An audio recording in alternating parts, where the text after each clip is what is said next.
सभी मित्रों को कुमार राजेश का नमस्कार। मित्रों, आज मैं आपको नरक चतुर्दशी के बारे में बताने जा रहा हूँ। इस त्यौहार को नरक चौदस या नरक चतुर्दशी कहा जाता है और सामान्यतः से छोटी दीपावली के रूप में मनाया जाता है।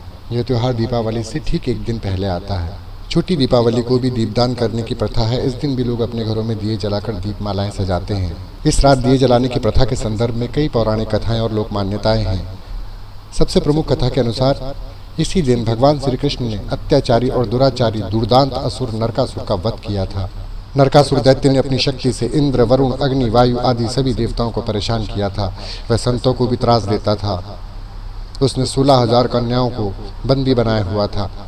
जब उसका अत्याचार बहुत बढ़ गया तो देवताओं और ऋषि मुनियों ने भगवान श्री कृष्ण से प्रार्थना की। भगवान श्री कृष्ण ने उन्हें नरकासुर से मुक्ति दिलाने का आश्वासन दिया। नरकासुर को वरदान था कि उसे वही व्यक्ति मार सकता है जो किसी स्त्री की सहायता से उस पर आक्रमण करे।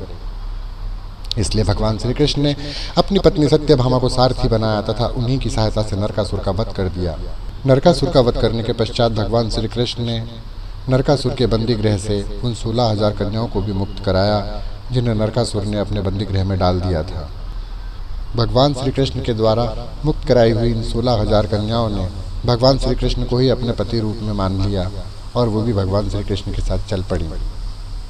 इस प्रकार श्री कृष्ण ने कार्तिक मास के कृष्ण पक्ष की चतुर्दशी को नरकासुर का वध करके देवताओं और संतों को उसके आतंक से मुक्ति दिलाई।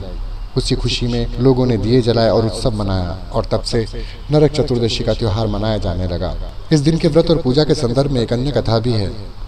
रंतिदेव नामक एक पुण्यात्मा और धर्मात्मा राजा थे। उन्होंने अनजाने में भी कोई पाप नहीं किया था, लेकिन जब मृत्यु का समय आया तो उनके समक्ष यमदूत आ खड़े हुए। यमदूत को सामने देखकर राजा अचंभित हुए और बोले, मैंने तो कभी कोई पाप कर्म नहीं किया है, फिर आप लोग मुझे लेने क्यों आए हो? क्योंकि आपके यहाँ आने का अर्थ है कि मुझे नरक जाना होगा। मुझे नरक का भागी क्यों बनाया जा रहा है? आप मुझ पर कृपा करें और बताएं कि मेरे किस अपराध के कारण मुझे नरक में जाना पड़ रहा है। पुण्यात्मा राजा की अनुनय भरी वाणी सुनकर यमदूत ने कहा कि हे राजन, एक बार आपके द्वार से एक ब्राह्मण भूखा लौट गया था। यह उसी पाप कर्म का फल है। दूतों के इस प्रकार कहने पर राजा ने यमदूतों से कहा कि मैं आपसे विनती करता हूँ कि मुझे 1 वर्ष का समय और दे दिया जाए। यमदूतों ने राजा को 1 वर्ष का समय दे दिया। राजा अपनी परेशानी लेकर ऋषियों के पास पहुंचा और उन्होंने सारी बातें बताई और पूछा कि कृपया इस पाप से मुक्ति का क्या उपाय है। ऋषि बोले, हे राजन, आप कार्तिक मास की कृष्ण पक्ष की चतुर्दशी का व्रत करें और ब्राह्मणों को भोजन करवाकर उनसे उनके प्रति हुए अपराधों के लिए क्षमा याचना करें। राजा ने वैसा ही किया जैसा ऋषियों ने बताया। इस प्रकार राजा पाप मुक्त हुए और उन्हें विष्णु लोक में स्थान प्राप्त हुआ। उस दिन से पाप और नरक से मुक्ति हेतु भूलोक में कार्तिक चतुर्दशी के दिन का व्रत प्रचलित है। इस दिन सूर्योदय से पूर्व उठकर तेल लगाकर, उपटन लगाकर और पानी में चिड़चिड़ी के पत्ते डालकर उससे स्नान करने का बड़ा महात्म्य बताया गया है। स्नान के पश्चात विष्णु मंदिर और कृष्ण मंदिर में भगवान के दर्शन करना अत्यंत पुण्यदायक कहा गया है। इससे पाप कटता है और रूप सौंदर्य की प्राप्ति होती है।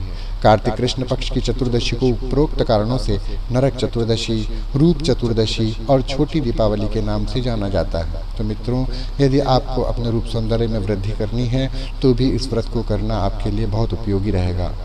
दोस्तों, मैं आपको एक बहुत मज़ेदार बात और भी बताता हूँ कि नरक चतुर्दशी के दिन को नेपाल में कुकुर तिहार के नाम से भी मनाया जाता है।